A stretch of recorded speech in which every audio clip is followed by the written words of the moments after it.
In the Middle Ages, food was not about enjoyment, balance, or long-term health. It was about survival. Every meal was shaped by fear.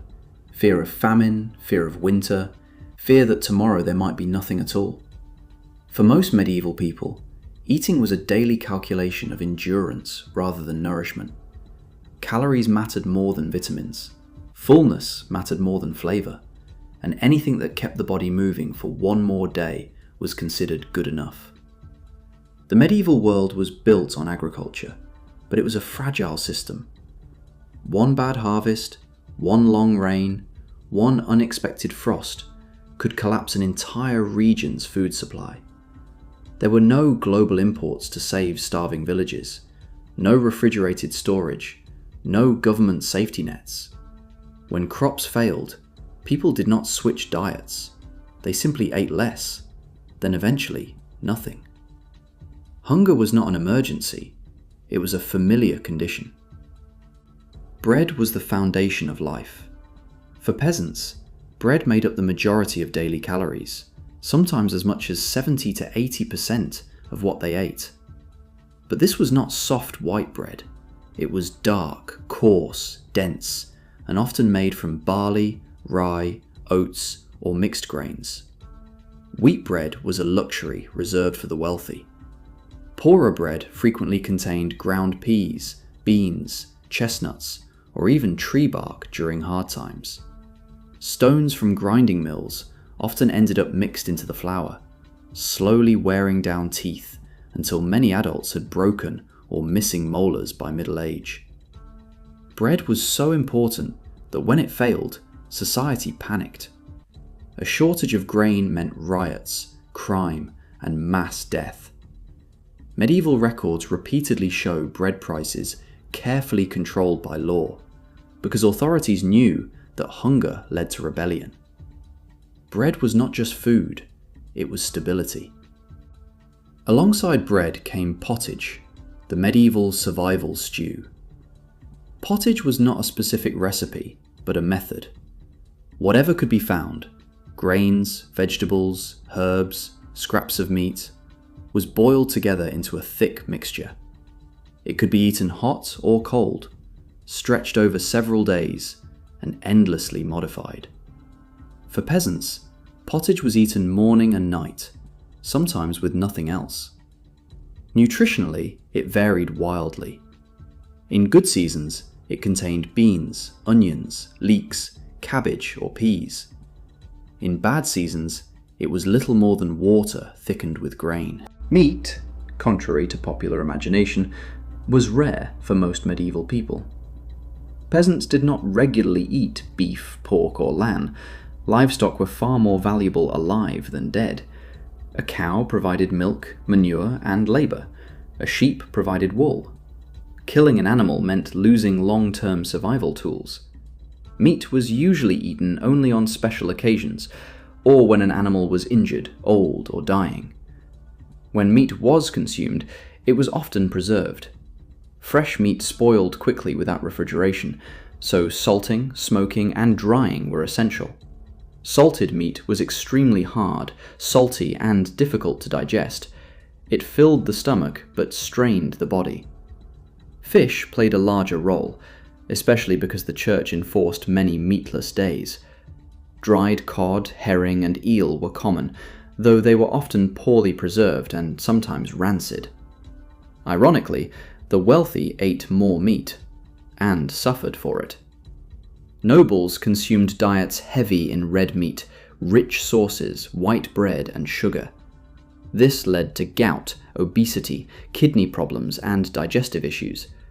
While peasants starved, nobles often died from excess. Health, as we understand it today, was not the result of abundance or scarcity. It was a different kind of struggle for each class.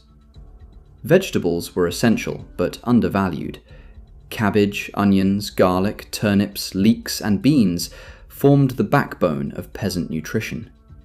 These crops were hardy and could survive poor soil and cold weather. However, medieval medical theory sometimes considered vegetables cold or dangerous to the body, especially raw ones. As a result, vegetables were almost always cooked, boiled until soft, reducing their nutritional value, but making them safer to digest by medieval standards. Fruit was seasonal and unreliable. Apples, pears, berries, and plums were eaten fresh when available, and dried for winter if possible. But preservation was difficult, and mould was common. Many fruits were fermented into cider or wine, which made them safer to consume and longer lasting. Alcohol was not just a pleasure, it was a preservation method. Water, surprisingly, was often unsafe. Rivers were polluted with waste, animal carcasses, and runoff from towns. Drinking water could spread disease. As a result, beer and ale became everyday drinks for all ages, including children. Medieval ale was weak by modern standards, but safer than water due to the boiling process. It provided calories, hydration, and mild intoxication that dulled hunger and exhaustion. This constant reliance on alcohol shaped daily life. Workers drank ale throughout the day. It was part of wages, meals, and community gatherings. Being slightly drunk was normal. Complete sobriety was rare. Alcohol helped people survive mentally as much as physically. Dairy products played a complex role. Milk spoiled quickly, so it was usually consumed as cheese, butter, or curds. Cheese was especially important because it stored well and provided fat and protein.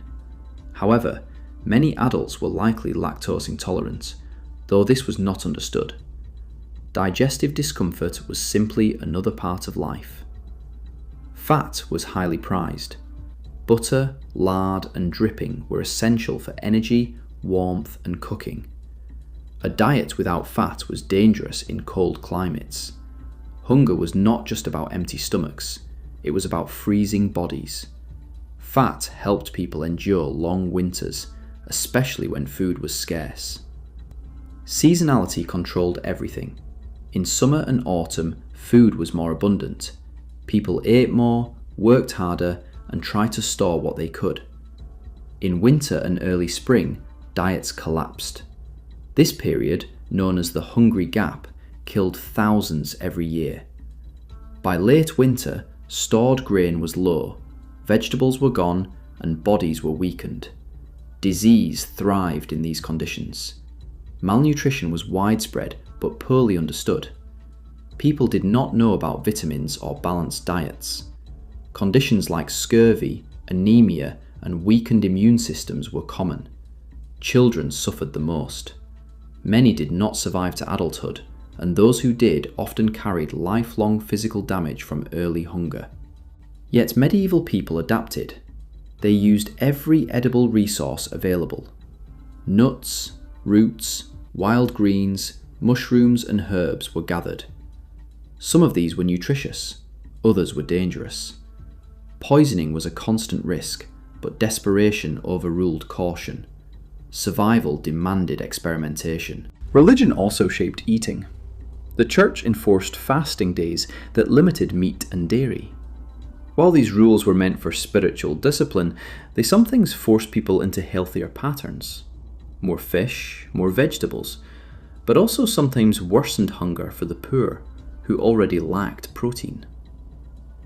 Despite everything, medieval diets were not entirely bleak. Communal meals, feast days, and seasonal celebrations provided moments of abundance and joy. Food carried deep social meaning. Sharing bread was an act of trust. Feeding the hungry was a religious duty. Even in scarcity, food connected people. Ultimately, the medieval diet was not designed for health, longevity, or pleasure. It was designed, by necessity, for survival in a hostile world. People ate what they could, when they could, in whatever form they could. Their bodies bore the cost through disease, pain, and short lifespans.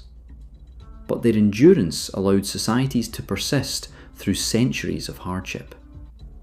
To eat in the Middle Ages was to fight death every day with a bowl of grain, a chunk of bread, and the hope but tomorrow would be kinder.